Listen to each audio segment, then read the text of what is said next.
নমস্কার, আমি অস্মিতা চলে এসেছি আমার নতুন আরেকটা ভিডিও নিয়ে। তোমাদের সাথে আজকে এই কুর্তি সেটটা শেয়ার করছি। আমি এইটা অর্ডার করেছিল আমার একটি বোন অঙ্কিতা, ওর বাড়ি পূর্ব মেদিনীপুরে। তো যাই হোক, অনেক দিন আগে আমাকে বলেছিল, প্রায় 2 থেকে আড়াই মাস হয়ে গিয়েছে।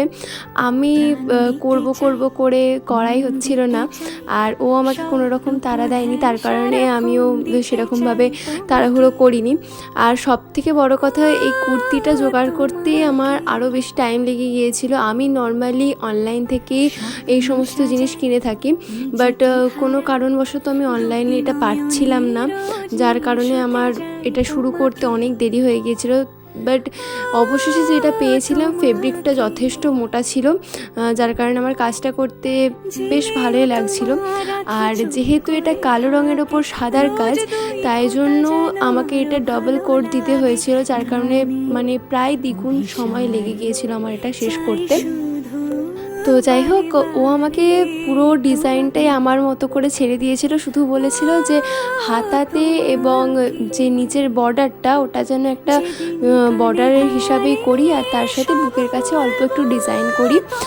তো সেই মতো এখানে আমি নতুন একটা ডিজাইন ট্রাই করেছিলাম। অনেক ভাবনা চিন্তা করার পরে ভাবলাম যে দুটো ময়ূর সাথে একই রকমভাবে একটু কলকার ডিজাইন এতে করা যাক, তাহলে বেশ নতুনত্ব লাগবে।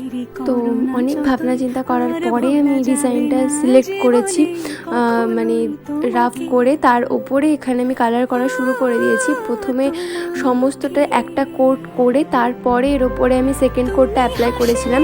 তোমরা হয়তো ভিডিওতে দেখলে অতটা বুঝতে পারছো না, কিন্তু যখন আমি একবার রঙটা করে ফেলেছিলাম, তারপরে রঙটা পুরোটাই বসে যাচ্ছিলো, একদমই ভালো করে বসে যাচ্ছিল না। আর শুধুমাত্র এই ক্ষেত্রেই নয়, যে কোনো রকমের ডার্ক কালারের ওপরে যখন আমরা হালকা কালারের ওপরে কোনো কাজ করি, তাহলে সেটা ডবল কোট না দিলে কালারটা ঠিক ভালো করে ফোটে না, যার কারণে দেখতে খুব একটা ভালো লাগে না।